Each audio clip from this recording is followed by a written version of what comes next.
And the offense readies for a first down and 10. They'll run with Henry. And he will lose yardage and be backed up to the 24. That's going to go as a loss of a yard, and it'll be second down.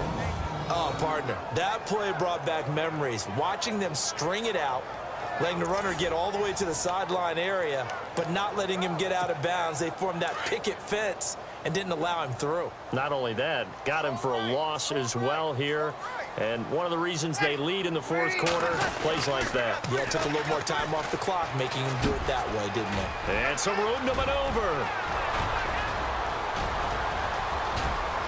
Derrick Henry all alone. It's a big run there by Henry. 76 yards. So close, couldn't get all the way in, knocking on the doorstep down to the one. Nevertheless, fantastic run. Not only that, this is where you wave to your replacement, go back to the bench. No way. I'm not coming out of this game. I got it down to the 1-yard line. I wanted to carry it in. We'll see if they reward him on this next play. That's going to go as a loss of 2, and it'll be second down. Wow, that play got shut down in a hurry. As soon as the snap came, you could see defensively they were just closing in. That was going nowhere. Yeah, you count on your offensive line to give you a little bit of space, a little bit of time so you can make a move. There was none there for him. Calling a gain of 2 as they're knocking on the door now. 3rd and goal. His path became similar to almost running a stretch play, didn't it? Trying to find a crease, anywhere to put his foot in the ground and cut back. It just never... And he's into the end zone. Touchdown, Bears. Derrick Henry taking it in. And the Bears have taken the lead here in the fourth quarter. So what can the Bears do here as they'll go for 2? They'll try and run it in with Henry. And he will get into the end zone again. And he seems to have a nose for it as he gets both the touchdown and the 2-point conversion. So they kept it on the ground, got it into the end zone. But Charles, sometimes you probably see teams treat a 2-point conversion differently than if it was 1st and goal from the 2, or I should say 3rd and goal from the 2. I agree with you totally on that. A lot of teams treat it as if they have farther to go and shy away from running the football. I think this is a great spot to do it because most teams play you for the pass. Go ahead and run and let your linemen surge and fire out. They'll throw on first down with Roethlisberger. Looking left sideline, but it's incomplete. Eli Rogers, the intended receiver. That'll bring up second down. Had an open man that time, but ended up putting a little too much heat on it, don't you think, partner? Absolutely. Just needed a touch more air under it. Instead, he fired an absolute bullet. Now Roethlisberger. It's complete to Brown, right side. And he gets this one just shy of the 40. They'll mark him down at the 39. Roethlisberger hooking up with Brown to get the Steelers at first. Time for a break. So the Steelers with the football as we get you reset. They come up on a 1st and 10, desperately needing a score here on what could be their final drive. On 1st and 10, it's Roethlisberger. And his pass incomplete. Fair to say, hasn't been his best game throwing the football, but also not getting a lot of help out there either. Yeah, you nailed it pretty well, you know. He's got to throw it better. Got to get more help. Obviously one that should have been caught. They got to find a way to bring those 2 elements together so they can make some progress in this one. Pass incomplete. The effort's always going to be there. Everyone's always going to try and make a catch, but underthrown balls, I think, are the toughest ones to come back and get because usually your momentum's going in the opposite direction when you're trying to stop, break, and come back and get it. And now another one thrown incomplete. What a great sequence by this defense so far. They've given him nowhere to go with the football. And they just have to make it stand up one more time because it appears that they've got their number. Can they not have a slip up here and allow the touchdown? Back to throw. He gets it to Brown, complete. And he takes this one down all the way near the 30. They got 29 yards there. And it'll give the Steelers a first down. Back to throw. He couldn't quite hold it. Got hit. Ball pops out, incomplete. That's very well timed there defensively because it's not a bad throw, but the collision came at the exact time he was reaching to bring in the football. Really, really well done. Decent offense, just better defense. I think you're right. They'll look to throw. This is Bell on the dump off. And inside the 20 before he's brought down. The passing game in rhythm right now for Pittsburgh. There's another first down. Now it's Roethlisberger. Throw left side complete. It's James. Back-to-back nice plays. 12 yards that time and a first down. And he did exactly what they needed him to do, Charles. Got out of bounds. They have no timeouts. And they knew that before the play even began. Still executed it. How many times have we seen it happen where you know it, yet a guy still looking for a timeout or trying to stay in bounds? He got it. And he's into the end zone. Touchdown, Steelers. Le'Veon Bell, his second touchdown of the night. And the Steelers have taken the lead here in the fourth quarter.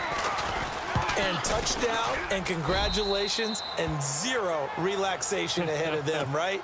Way too much time on the clock for them to start celebrating. Yeah, part one is done, but now on the sideline, you can already see them scrambling down there. They're getting those defensive guys ready. Yes, you have to get those guys ready. You also have to talk to your special teams guys.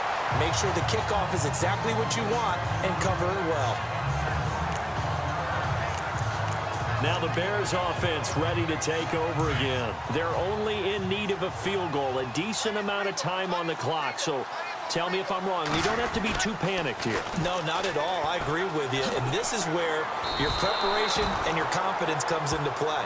They've worked on these situations. Yeah, they practice this all the time, They practice it all the time. They know what they want to get done. And in a lot of cases, the great competitors, they love this situation. They think they can go ahead and get it done. They practiced it. We'll see if practice makes perfect. And able to break one tackle, but then quickly brought down. But a nice little gain. 7 yards on the carry. Make it 3rd and 4 coming up. I know they got a little yardage there, but I'm not sure their investment is right. They're still running the football, and I'm not sure there's enough time to continue to do that. Now it's Henry. And they went the wrong way there. Losing yardage back at the 43-yard line. It'll be a loss of a yard, and it'll be 4th down.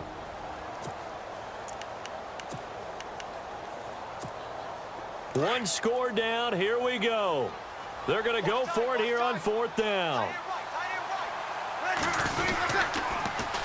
They'll run for it with Henry. It's a gain of 14 there. And it'll be a Chicago first down. Breeze, one of the best ever in these situations as he's trying to get his guys set. On the dive, here's the fullback Crouch. And able to push his way forward here for a good little gain. And we will get a timeout with 2 ticks left. So now one of the biggest kicks of the night is forthcoming. With 2 seconds left in regulation, this to force overtime. And he has got it from 55 yards away. That was never in doubt.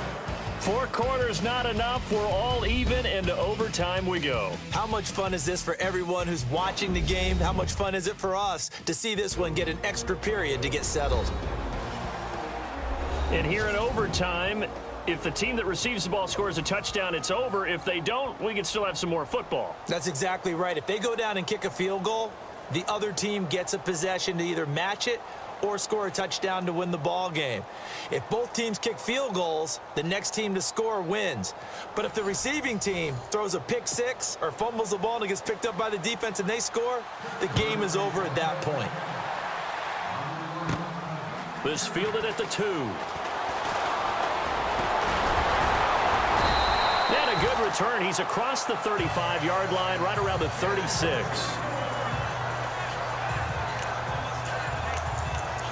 Here's the Chicago offense coming back out onto the field. They control their own destiny here. They have the football in overtime. Obviously, a touchdown would win it.